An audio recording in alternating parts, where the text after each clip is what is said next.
Hello, আসসালামু আলাইকুম। Welcome back to my channel. আজকে নিয়ে এসেছি অন্যরকম কিছু, যেটা আমাদের দেশে হয় না।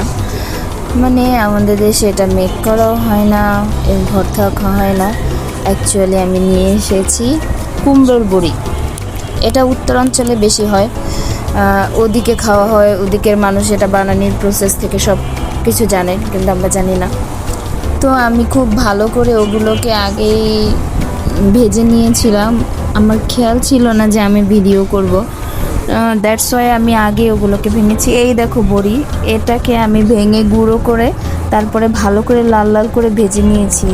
সাথে কয়টা শুকনো মরিচ দিয়েছিলাম, কাঁচামরিচ দিয়েছিলাম, আবার এখানে রসুন আর পেঁয়াজ দিয়েছি ভাজতে। অ্যাকচুয়ালি কিছুদিন আগে যখন আমি আমার বোনের বাসায় যাই, তখন আপু ভর্তাটা বানিয়ে খাইয়েছিল আমাকে। আর তখন মানে স্বাদটা আমার কাছে মুখে লেগে থাকার মতো। দ্যাটস ওয়াই আমি বলছি আমাকেও কিছু বড়ি দিও, আমিও বাসায় গিয়ে বানাবো। তো আমাকে আবার কিছু বড়ি দিয়ে দেয়, আমি আবার সেটা বাসায় এনে আজকে ট্রাই করছিলাম। আমার মানে আমার ভাইয়া হচ্ছে নাটোর থেকে, এই জন্য ওনাদের বাড়িতে বড়ি মেক করা হয়, খুব ভালো করে আন্টি বানায়। তো সেখান থেকে আমাকে কিছু দিছিল। তো কথা বলতে বলতে ভাজাও শেষ হয়েছে।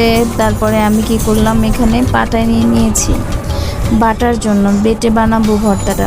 আগে আমি বড়িটা বেটে নিয়েছি, যাতে পাটা পিচ্ছিল হওয়ার পরে বড়িটা বাটতে না পারি, এরকম অসুবিধায় আমার না পড়তে হয়। তো বড়িটা ভালোভাবে বাটার পরে ভালোভাবে বাটতে পেরেছিলাম, বিকজ ওটা গরম ছিল, আবার গুঁড়ো হয়ে গেছে। মানে হালকা একটু প্রেশার ক্রিয়েট করে বাটা দিলে ওটা গুঁড়ো গুঁড়ো হয়ে যায়। তারপরে আমি মরিচগুলো বেটেছি এবং লাস্টে আমি রসুন আর পেঁয়াজ ভেজে রেখেছিলাম, সেটা বেটে নিয়েছি। তো এখানে আমি মিক্স করতেছিলাম।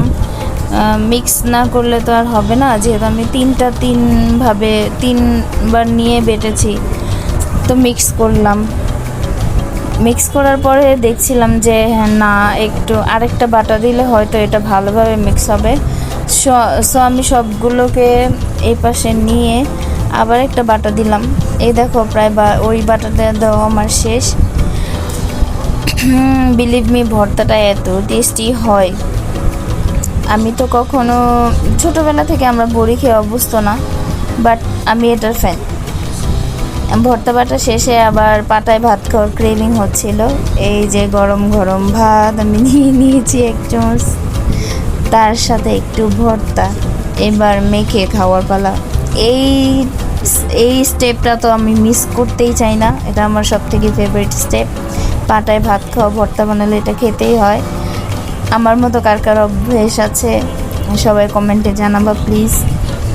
আর খুব ইয়াম্মি ছিল, যা ধারণার বাইরে। আজকে এই পর্যন্তই, বাই।